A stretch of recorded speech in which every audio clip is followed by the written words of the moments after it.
8 traits successful people have in common. Number 1, passion. Successful people love what they do. When I asked Russell Crowe what led to his Academy Award for Best Actor, he said, the bottom line is I love the actual job of acting. I have a great passion for it. Successful people in all fields love what they do, whether it's astrophysicist Jamie Matthews, author J.K. Rowling, or athlete Michael Phelps. And not just big names.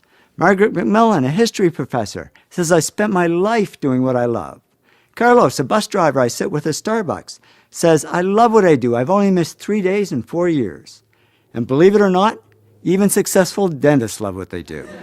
Izzy Novak says, I love dentistry. I can't imagine being anything else.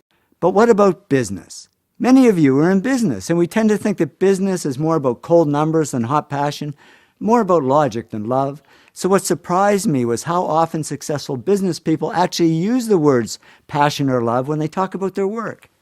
When Jack Welch was CEO of General Electric, he was asked if he liked his job. He said, no, I don't like this job. I love this job. We can have passion for a profession. Kathleen Lane, chief strategist at WorkCard, says, I found a profession I love. She also says, stress isn't working 15 hours at a job you like. Stress is working 15 minutes at a job you dislike. We can have a passion for people.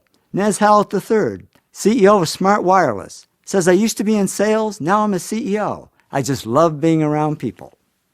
We can have passion for a product. James Dyson, the vacuum cleaner guy, says, I love vacuum cleaners, and I will love them until the day I die. Yep, when he dies, they're just going to cremate him and then suck up those ashes with a Dyson vacuum and place it on the shelf. We can have passion for a particular field. Anita Roddick, the great founder of The Body Shop, once said, I love retailing. I love buying and selling and making connections. She also said, I don't like systems, financial sheets, or plans.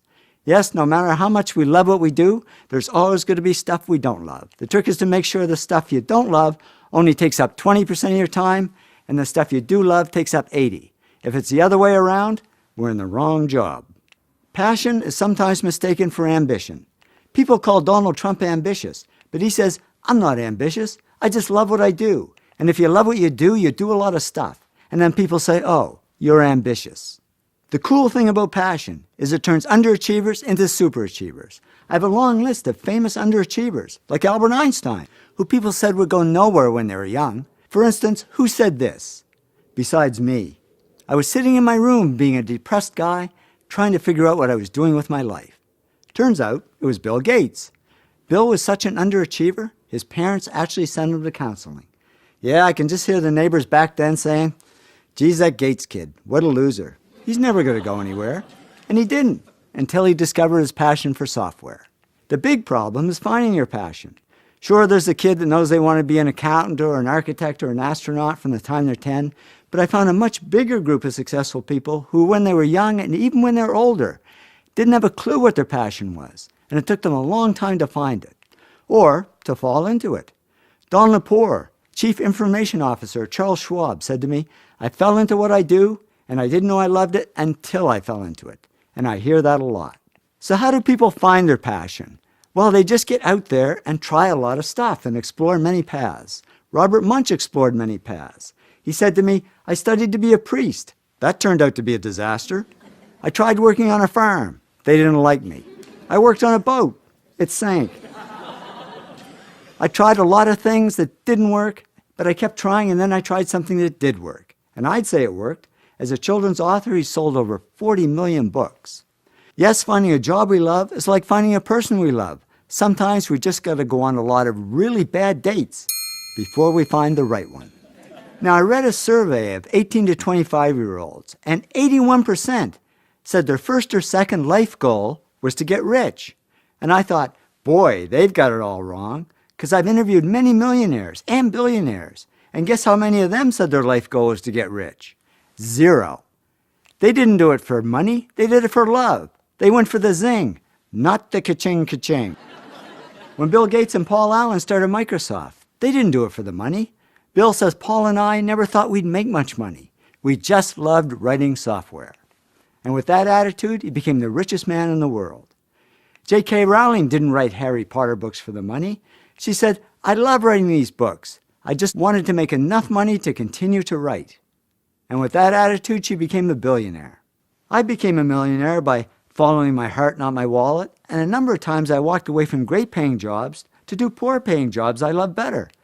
Once is when I had a great job traveling the world, making a lot of money, but I wasn't doing the one thing I loved at the time, which is photography. So I said, I think I'll leave and start my own little photo company. My heart said, yeah, go for it. My wallet and all my friends, I might add, said, are you crazy? You can't walk away from all the money. You'll starve. I didn't listen to them. I walked away. And yeah, at first there wasn't much money. But it didn't matter because I was having fun doing what I loved. And eventually the money came. And much more than if I'd stayed in my old job. So I learned it's true what they say. If you do what you love, the money comes anyway. So I'd say if you really want to get rich, put money at the bottom of your goals list and passion at the top. And why does it work that way? Because if you love what you do, you'll automatically do the other 7 things that lead to success and wealth. You will work hard. You will push yourself. You will persist. And what if you're in a job you don't love? Well, just follow your passion on the side. Remember, Albert Einstein was a patent clerk. That was his job, but his passion was physics. And he wrote 4 of his most important papers in his spare time as a hobby and became one of the world's greatest scientists. So it's amazing what you can do if you love what you do.